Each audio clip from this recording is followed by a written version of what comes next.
What's up, Waluigi? Trent from Trentendo here. As we approach the end of 2023, the titles that Nintendo has for the Switch on the horizon continue to dwindle. Barring any major reveal at the Game Awards, we can now officially set our sights on 2024 and what Nintendo has in store for us. Outside of Princess Peach Showtime, we have a few ports and remakes coming, like Paper Mario: The Thousand Year Door, Luigi Mansion 2 HD, and the Mario vs. Donkey Kong remake.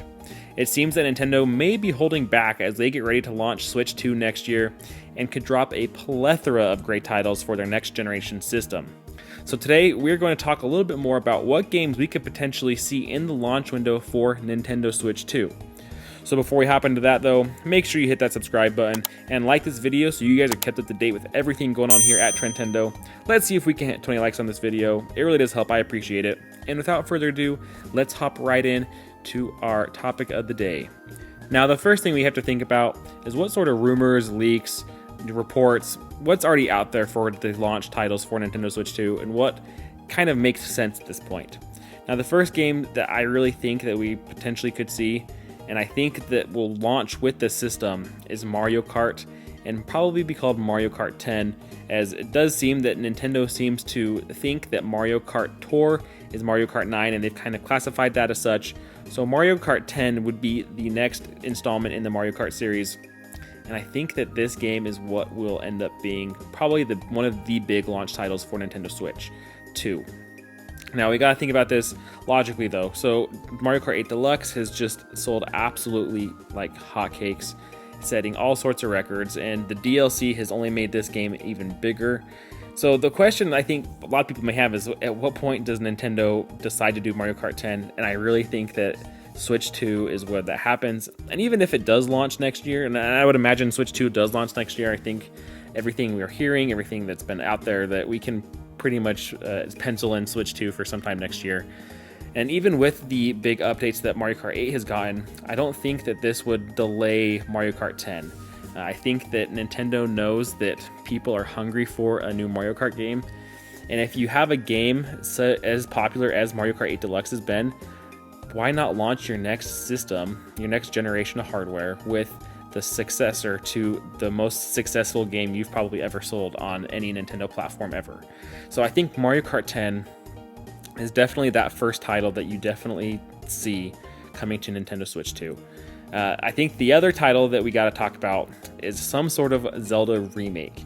Now, I think that potentially we'll also see, some sort of patch or port of some sort of Breath of the Wild and Tears of the Kingdom. I think depending on if Switch 2 really does end up having this 4K capability that we're seeing with ray tracing and DLSS and AI upscaling and all that bells and whistles that make any game look absolutely beautiful, I think we'll see that. But I think that we could also see these Zelda remakes that we keep hearing about. We've heard so much about Wind Waker and Twilight Princess coming, and I think that there's been too much about it. There's been too many reports. There's been too many people talking about it. This game has got to be out there. I think where there's smoke, there's fire, and one or both of these games are definitely out there. And Nintendo may just be holding on to them to launch Switch 2 with how popular Breath of the Wild and Tears of the Kingdom have been. Why not have a Zelda game as one of your launch titles? And if it's really Ocarina of Time, potentially even, we've heard some rumors about this game potentially getting a upscaling remaster, something a little bit more grand than the 3DS remake that we got. That this could be, the Ocarina of Time game that a lot of people have dreamed of coming for Nintendo Switch 2. Now, if that is the case, if we don't see Ocarina of Time maybe before the Switch 2 comes out, maybe we see Ocarina of Time, maybe we see Wind Waker or Twilight Princess. And I think that one of these Zelda games would make a absolutely great candidate for the Switch 2, especially on just coming on the heels of Tears of the Kingdom. I think you're going to have a lot more people who potentially are interested in trying out some of these older 3D Zelda games that, haven't had the opportunity to play some of them, or they haven't wanted to play them because of the outdated modes, such as even on NSO, maybe they don't like the controls. I grew up on the 64, so it doesn't bother me, but I have nephews and stuff that they don't like to play 64 games because they think it's too janky. They don't like having just the one joystick. So maybe if an upscaling, a reimagining of Ocarina of Time, giving it the love and treatment that it really deserves as one of the best Zelda games out there, being able to kind of modernize it with some of the controls, I think may make this one of the bigger launches that Nintendo could potentially have for the Switch 2 as well. Now, I think this also kind of leads into some territory where another game that we have heard about, just as similar to Breath of the, or to Tears of the, or not Tears of the Kingdom, get my Zelda games mixed up, Wind Waker, Twilight Princess, and Ocarina of Time. A game that we actually know exists is Metroid Prime 4. Now, I think that 2024 is the year that we actually see Metroid Prime 4 hit Nintendo system. It's been far, far, far too long since this game was actually announced, and you know, they had to delay development, they've had to do so many different things. We finally got Metroid Prime Remastered on Nintendo Switch. I think that we probably get Prime 2 and 3 as well on the current system before Prime 4 comes out, and I think Prime 4 is going to be that perfect cross-gen title that is going to hit Nintendo Switch 2, as well as it'll probably be backwards compatible, would be my guess, especially with if they do end up throwing 2 and 3 on the Switch. I think that we're going to get Metroid Prime 4 finally, and it's going to be I think that might be one of your bigger titles as well. I know Metroid games in general haven't been the most popular. I think Dread is the most popular Metroid game that has been released, if my numbers and my memory serves me correctly. So we'll have to wait and see though, but I really think Metroid Prime 4 is slated for 2024 and would be one of the more exciting titles, as it's been so long since we've heard anything about this. And then, you know, as we think about what other games Nintendo has for us from their first party developers, and I think we're going to go with a 3D Mario. I don't know if this is necessarily Mario Odyssey 2. There's been some speculation that it could be something totally different. But I think, you know, from what we've heard as well, that we could potentially see this. You know, Andy Robinson hasn't reported on it technically. He has mentioned it, that he has heard that the Nintendo Switch 2 will launch with 3D Mario, but he hasn't been able to confirm with multiple sources, so he hasn't put a report out there.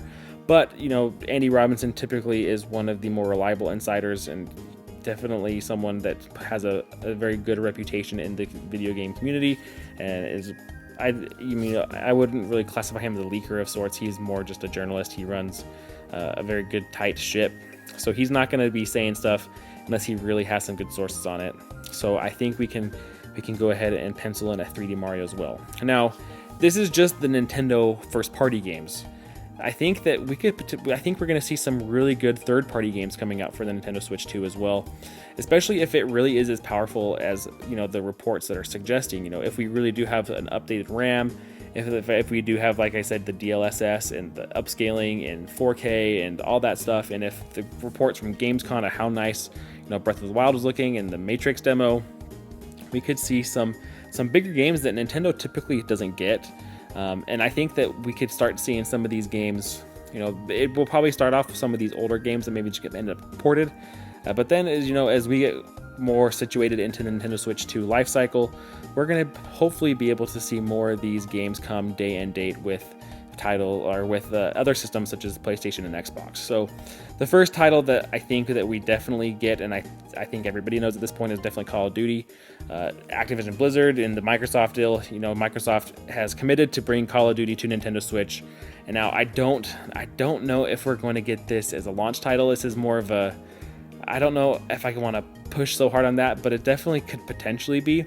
And, you know, Microsoft is going to be on some sort of a timeline, I think. So they're definitely going to have to get something out there. And I think that when the Switch 2 launches, you know, with this extra power, they're going to want to take advantage of it. And I think, you know, having a Call of Duty game on Nintendo Switch for either the launch window, or, you know, even just the first couple of months after Nintendo Switch is launched, or Switch 2 is launched, I think Call of Duty is definitely on the docket of games that probably make the cut. Now, I also think we could potentially see a game like Elden Ring. You know, we have gotten we had to get Dark Souls remastered on Nintendo Switch. So we could potentially see a game like Elden Ring come. I think this would be one of Nintendo Switch fans' big asks. Personally, I played Elden Ring on Xbox, and I think it was one of those games that, you know, when you played it, it felt like, you know, like with Tears of the Kingdom or with Breath of the Wild, you know, just that moment where literally everybody seemed to be playing the game and enjoying it at the same time, and it was like this big cultural phenomenon.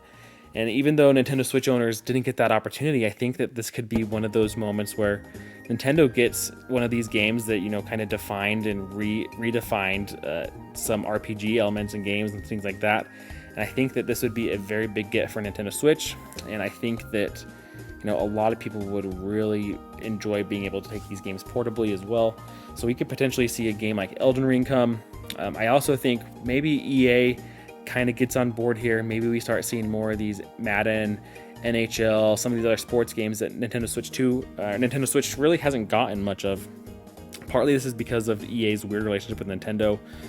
But if we do have some stronger power, you know, if we have that more, like I said, it really just kind of depends on how strong the Switch 2 ends up being. But potentially we could see some of these more sports games come as well that typically we don't get because Nintendo just hasn't had the power to run them, or if it's, I don't know if that's more of the case or if it's more the case that EA is being weird with Nintendo. But if EA is able to play nice, we could also see games like Jedi Fallen Order and Jedi Survivor come. I feel like these are also really big games that, and I think the Star Wars fan base on the Nintendo Switch is definitely big. You look at games like the Lego Star Wars, and even though it is a Lego game, that game sold pretty well if I remember right. And I think that there's a large appetite for Nintendo Switch fans for some of these, you know, movie-based games. You know, whether it's Hogwarts Legacy, we saw how well Hogwarts Legacy has been doing. You know, Star Wars I think will do just as good, or maybe even better than Harry Potter on Nintendo Switch. So if we could see some of these games like that, I think this would be a really big get for Nintendo Switch. But we'll have to wait and see. It kind of depends on what some of these third-party developers are willing to do. It depends on how strong the system is. You know, if they're able to get some of these games ported over easily and quickly. So we'll have to wait and see, though. But I'd love to hear your thoughts down below. What games do you think? Do you think any of these games are likely? Have I kind of just thrown out some pipe dreams and hoping for the best? Or do you think any of these games sound like something you'd want to see on Nintendo Switch 2? So I'd love to hear your guys' thoughts down below as well. I hope you guys enjoyed this update. Like I said, make sure you hit that subscribe button, like this video on your way out. It really does help. Let's see if we can hit 20 likes. I hope you enjoyed. Looking forward to get that conversation going with you down below as well. And until next time, catch you later.